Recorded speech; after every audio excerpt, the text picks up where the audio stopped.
Kata Nabi Muhammad SAW, al-iman yamanin wal hikmah yamaniyah. Sumbernya iman itu dari Yaman, sumbernya hikmah juga dari Yaman. Kata Rasulullah SAW menyebutkan kelebihan. Masuknya Islam ke Yaman itu, Sayyidina Mu'adz bin Jabal itu sampai masuk ke wilayah Ta'iz. Sampai sekarang nama kotanya kota Ta'iz.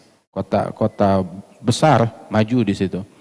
Terus Nabi bilang, Allahumma barik lana fi syamina yamanina. Ya Allah berikan berkah untuk negeri Syam kami, negeri Yaman kami. Ini orang nyeletuk lagi, negeri Najd kita juga ya Rasulullah. Nabi enggak digubris sama Nabi. Nabi malah bilang lagi, Allahumma barik lana fi syamina wa yamanina. Itu orang mesti kan Nabi diam, udah dia ngerti dah. Itu orang malah nyaut lagi, negeri Najd kita juga ya Rasulullah.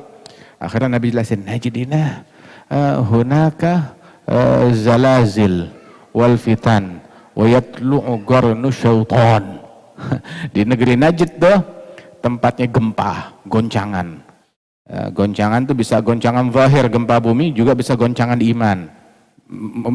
Menyebabkan itu ketidakstabilan negeri itu datangnya dari situ.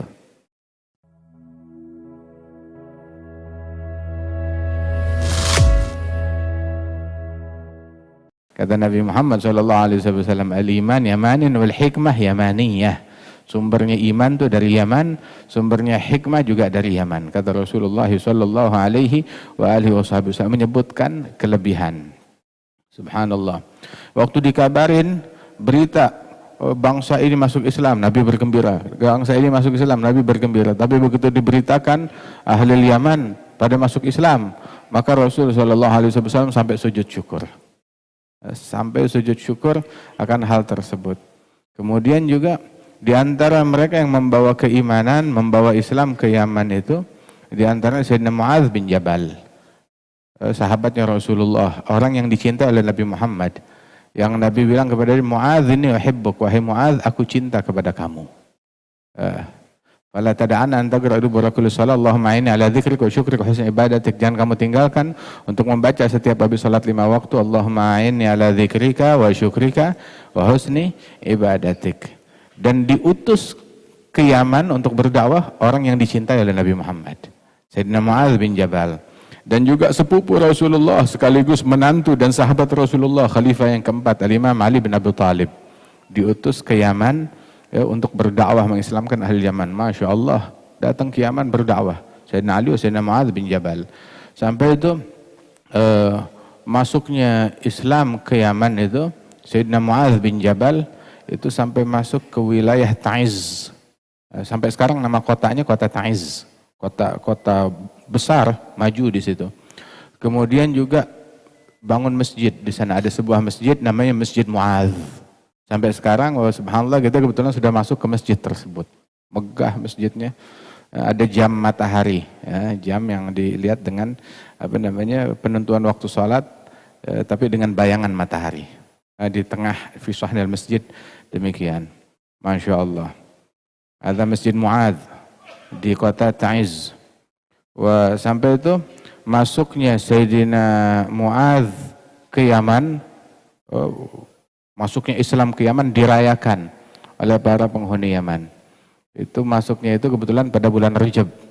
Sehingga orang-orang tuh di Yaman itu untuk merayakan, mengingat, bersyukur kepada Allah akan nikmat tersebut, mereka mengkaji kitab Sahih Bukhari setiap bulan Rajab. Mengkaji kitab Sahih Bukhari setiap bulan Rajab. Kenapa mengajinya bulan Rajab? Mengkaji kitab Sahih Bukhari, kenapa dibikin tuh sebagai seremonialnya di bulan Rajab? Dia bilang sebab itu bulan masuknya Islam ke kota Yaman, ke negeri Yaman, yang di tangannya Sayyidina Mu'adz bin Jabal. Ala kulli hal, ada hadis disebutkan dalam Bukhari wa Muslim. Rasul sallallahu alaihi wasallam beliau juga pernah bilang, Allahumma barik lana fi syamina wa yamanina. Ya Allah, berikan berkah untuk kami di negeri Syam dan di negeri Yaman. Negeri Syam, negeri Yaman. Negeri Syam itu kalau sekarang tuh negaranya itu Palestina, Suriah, kemudian juga Jordan, ya, wilayah Aqsa itu masuk ke wilayah Syam, negeri Syam di sana, Palestina, ke Al-Qudus, Al-Aqsa ya. Kemudian Jordania, kemudian juga Suriah. Nah itu masuk wilayah Syam, negeri Syam. Negeri Yaman ma'ruf, ya, negeri Yaman ya, di bagian bawah dari Jaziratul Arab itu juga negeri yang yang sangat bersejarah. Nabi mendoakan Allahumma barik lana fi Syamina Yamanina, berikan berkah untuk kami di negeri Syam dan negeri Yaman. Ada satu orang dari negeri Najd, Negeri Najd itu daerah Riyadh tuh, daerah sanalah. Begitu. Wa fi Najdina, di kampung Najd kita juga, negeri Najd kita juga ya Rasulullah, biar berkah. Nabi diam. Terus Nabi bilang, Allahumma barik lana fi Syamina Yamanina. Ya Allah berikan berkah untuk negeri Syam kami, negeri Yaman kami. Ini orang nyeletuk lagi, negeri Najd kita juga ya Rasulullah. Nabi enggak digubris sama Nabi. Nabi malah bilang lagi, Allahumma barik lana fi Syamina Yamanina. Itu orang musyrikan, Nabi diam, udah dia ngerti dah. Itu orang malah nyaut lagi, negeri Najd kita juga ya Rasulullah. Akhirnya Nabi jelasin, Najdina hunaka zalazil wal fitan wa yatlu'u qarnu syaitan. Di negeri Najd tuh tempatnya gempa, goncangan. Goncangan tuh bisa goncangan zahir, gempa bumi, juga bisa goncangan iman. Menyebabkan itu ketidakstabilan negeri itu datangnya dari situ. Zalazil wal fitan, fitnah, kerusuhan, kekacauan munculnya dari situ, tempatnya di situ. Wa yatlu'u qarnu syaitan, terbitnya era syaitan juga dari situ, kata Rasulullah sallallahu alaihi wasallam. Nabi yang bilang, Nabi Muhammad itu kalau ngomong la yantiqu anil hawa, enggak keluar dari hawa nafsu, in huwa illa wahyun yuha, pasti ada sebabnya. Subhanallah ya, 1000 tahun lebih kemudian, 1200, 1300 tahun kemudian, nah itulah muncul fitnah yang suka ngafirin orang, syirikin orang, bid'ahkan orang, sumbernya itu dari situ. Banyak keluar dari situ. Di era-era terakhir. Hobinya ngancurin makam. Makam apa ini? Salah apa itu kuburan nama ente? Sampai segitu percayaannya sama tahayul, takut sama kuburan, takut apalagi sama manusia. Kuburan ini kuburan, batu, tempat jasad disemayamkan, ya sudah selesai. Udah kelar.